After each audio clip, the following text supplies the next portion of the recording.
నమస్తే అండి. జయరామకృష్ణ. మనము ఫిబ్రవరి 8వ తారీఖున నేటి సద్భావన పాఠం ప్రార్థన గురించి తెలుసుకుందాం. నేటి సద్భావన: అఖండ శక్తితో మహోన్నతంగా స్థిరంగా నిలబడు అంటున్నారు. కాబట్టి రాయిలాగా నిశ్చలంగా ఉండు, స్థిరంగా ఉండు అని కూడా మనకి ఫిబ్రవరి నెలలోనే నేర్పించారు. కాబట్టి ఏమంటున్నారు, ఎంతో శక్తి ఉంది మనలో, ఎంతో మనము, కాకపోతే ఆ దివ్యత్వాన్ని అర్థం చేసుకునే శక్తి మనకు కావాలన్నమాట. అంత సహనము, అంత పట్టుదల, వ్యాకులత మనకు ఉండాలి. కాబట్టి అఖండ శక్తితో మహోన్నతంగా స్థిరంగా నిలబడు అంటున్నారు. కాబట్టి ఎన్ని వచ్చినా, ఎన్ని ఒడిదుడుకులు వచ్చినా ఆధ్యాత్మిక జీవితంలో అవ్వచ్చు, ప్రాపంచిక జీవితంలో అవ్వచ్చు, మనం ఆధ్యాత్మికంగా స్థిరంగా ఉన్నప్పుడు ప్రాపంచిక జీవితంలోని సమస్యలు కూడా మనల్ని ఏమి చేయలేవు అనమాట. కాబట్టి అఖండ శక్తితో మహోన్నతంగా స్థిరంగా నిలబడు అంటున్నారు. పాఠం: పరిస్థితులు అనుకూలంగా ఉంటే అందరూ మంచిగానే ప్రవర్తిస్తారు, కానీ ఏదైనా వ్యతిరేకత ఎదురైనప్పుడు కూడా మనిషి ధైర్యంగా నెట్టుకు రాగలిగితేనే విజేతగా నిలుస్తాడు కదా. కాబట్టి అన్ని ఇంట్లో పరిస్థితులు అన్నీ బాగున్నాయి, అప్పుడు అందరూ కూడా మంచిగానే ప్రవర్తిస్తారు. కానీ ఎప్పుడు మన గొప్పతనం ఎప్పుడు తెలుస్తుంది, మనలో ఆధ్యాత్మిక శక్తి ఉంది అని ఎలా తెలుస్తుంది అంటే, ఏదైనా అడ్వర్స్ ఇవి వచ్చాయనుకోండి, పరిస్థితులు వచ్చాయనుకోండి, మనకు విషమ పరీక్షలు ఎదురయ్యాయి, జీవితంలో చాలా ఇబ్బందులు వచ్చాయి, అప్పుడు నువ్వు ఎలా తట్టుకొని నిలబడగలుగుతున్నావు, ఎంత తొందరగా నువ్వు పైకి లేవగలుగుతున్నావు అనేది మన యొక్క ఆధ్యాత్మిక శక్తి మీద ఆధారపడి ఉంటుందన్నమాట. కాబట్టి ఏమంటున్నారు, పరిస్థితులు అనుకూలంగా ఉంటే అందరూ మంచిగానే ప్రవర్తిస్తారు, కానీ ఏదైనా వ్యతిరేకత ఎదురైనప్పుడు కూడా మనిషి ధైర్యంగా నెట్టుకు రాగలిగితేనే విజేతగా నిలుస్తాడు. ఆ ధైర్యంగా నెట్టుకు రాగలిగే శక్తి మనకి ఎక్కడి నుంచి వస్తుంది, మనకు ఉన్నటువంటి ఆధ్యాత్మిక జ్ఞానం వల్ల అయితేనేమి, లేకపోతే మన సాధన వల్ల అయితేనేమి, మనం భగవంతునికి శరణాగతి అవ్వడం వల్ల అయితేనేమి, అట్లా మనం అలవాటు పడి ఉంటే కనుక మనకి ఎటువంటి విపత్కర పరిస్థితులు ఎదురైనప్పటికీ కూడా భయపడకుండా దానిని నెట్టుకుని రాగలుగుతాం అనమాట. అసలు బయట వాళ్ళకి మనకు అట్లాంటి పరిస్థితులు ఉన్నాయని కూడా అర్థం కాదనమాట.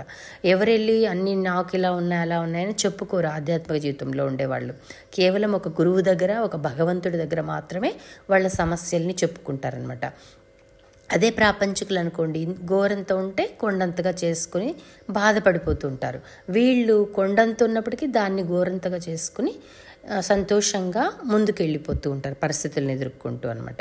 కాబట్టి ఇంకేమంటున్నారంటే, ఆపద కలిగినప్పుడు దాని నుండి పారిపోయి మరి ఒక సమస్య తెచ్చుకోవడం సరైనది కాదు. కాబట్టి ఆపద, ఏదో కష్టం వచ్చింది, ఆపద వచ్చింది, అప్పుడు వెంటనే వెనక్కి పారిపోకూడదు అనమాట. దాన్ని ఎదురొడ్డి ఎదుర్కోవాలన్నమాట. ఎదురుగా నిలబడి దాన్ని జయించడానికి ప్రయత్నం చేయాలి.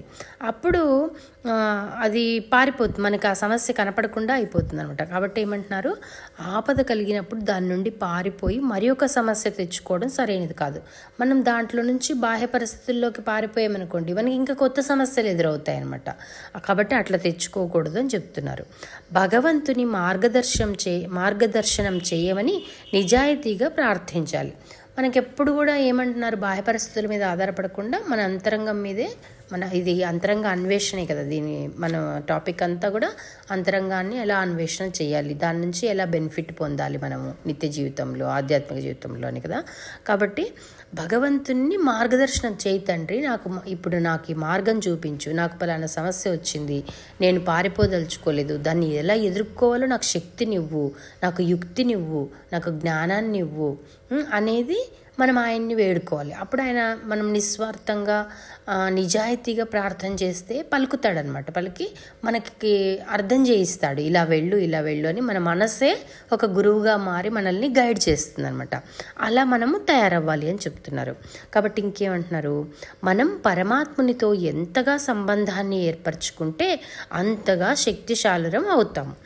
ఇంకా అప్పుడు ఏ బలహీనతలు మనల్ని బాధించలేవు అంటున్నారు.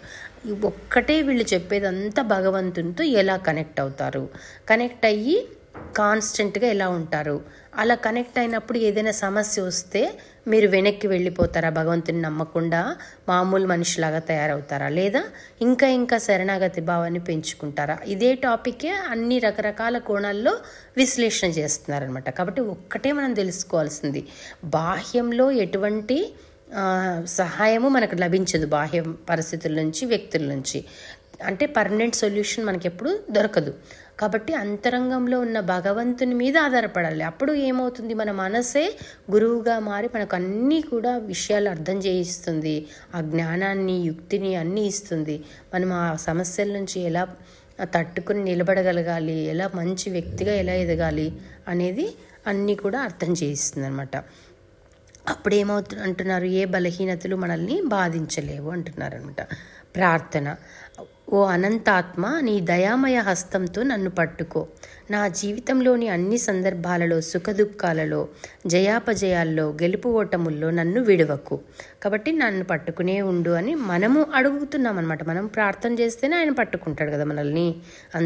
అందువలన నేను ఎన్నడూ మనోస్థైర్యాన్ని కోల్పోను. దివ్యదాత, నేను శాంతి ఆనందాలలో ఉండునట్లు నీ ఆశీర్వాదాన్ని నాకు వసగు అని చెప్తున్నారు. కాబట్టి ఎప్పుడు నన్ను పట్టుకుని ఉండు అని ఆయన్ని అడుగుతున్నాము. ఆయన్ని మనం పట్టుకుని ఉంటే ఆయన మనల్ని పట్టుకుని ఉంటారు కదా. మనం దూరంగా వెళ్ళిపోతే ఆయన కూడా దూరంగా వెళ్ళిపోతారు. కాబట్టి మనము భగవంతుని వైపు ఒక్క అడుగు వేస్తే ఆయన 100 అడుగులు మన వైపు వేస్తాడు. ఆయన కాచుకుని కూర్చుని ఉంటాడు అనమాట. నా బిడ్డ ఎప్పుడు వస్తుంది నా వైపు అని చెప్పేసి. మనం చిన్నపిల్లలు కదా, బొమ్మలన్నీ ఆడుకుంటూ వాళ్ళ మదర్ బొమ్మలు ఇచ్చి ఉంటుంది. బొమ్మలతో ఆడుకుంటూ ఉంటుంది ఆ చిన్న బిడ్డ. అమ్మ పని చేసుకుంటూ ఉంటుంది. తర్వాత ఈ బిడ్డకి ఆ విసుగు వచ్చేసి అప్పుడు ఏడుపు మొదలు పెడితే అప్పుడు అమ్మ అక్కడ ఉన్న పనిని వదిలిపెట్టి బిడ్డ దగ్గరికి వస్తుంది. అంతవరకు తన పని తను చూసుకుంటుంది. భగవంతుడు కూడా అంతే అనమాట. మనం ఈ ప్రపంచంతో, బాహ్య ప్రపంచంతో విసిగి వేసారినప్పుడు అప్పుడు మనం ఆయన్ని పట్టుకుని ఒక కన్నీటి చుక్క కారిస్తే ఆయన అప్పుడు మనల్ని హక్కున చేర్చుకుంటాడు అనమాట. అది చెప్తున్నారు. థ్యాంక్ యూ అండి. సర్వం శ్రీరామకృష్ణార్పణమస్తు. లోకా సమస్త సుఖినో భవంతు. జయ రామకృష్ణ.